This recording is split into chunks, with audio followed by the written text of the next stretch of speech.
Prithviraj Sukumaran sir வந்து என்னென்னாச்சுன்னா எல்லா விஷயத்துலையும் அவர் இருப்பார்.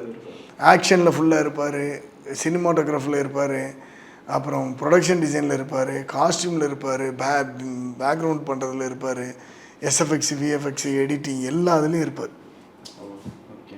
எல்லா இதுலேயும் அவருக்கு என்ன வேணுங்கிறத கிளாரிட்டியாக எழுதி கொடுத்துருவார். இப்போ அவருக்கு கிளாரிட்டி, அவ்வளோ கிளாரிட்டி இருக்கும்போது நம்ம சும்மா கூட நின்று சப்போர்ட் பண்ணாலே போதும். ஸோ இப்படி தான் ஒவ்வொரு சீக்வன்ஸும் எழுதி வச்சுருக்கு. பெரிய பெரிய ஆக்ஷன் சீக்வன்ஸாக எழுதி வச்சுருக்குது. செட்டு பெருசாக போடுறதுக்கு எழுதி வச்சுருக்கு. அவர் எல்லாத்தையுமே எழுதி வச்சுட்டார். இப்போ எழுதி வச்சனால எங்களுக்குலாம் வேலை ஈஸி.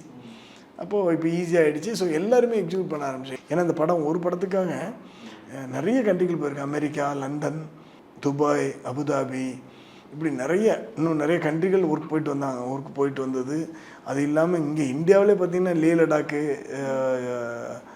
குஜராத்து, எல்லா இடத்துலையுமே செங்கல்பட்டு, கேரளா, ஹைதராபாத்து, பெங்களூர், இப்படி எல்லா இடத்துலையும் நம்ம ஷூட் பண்ணியிருக்கு இந்த படத்துக்கு.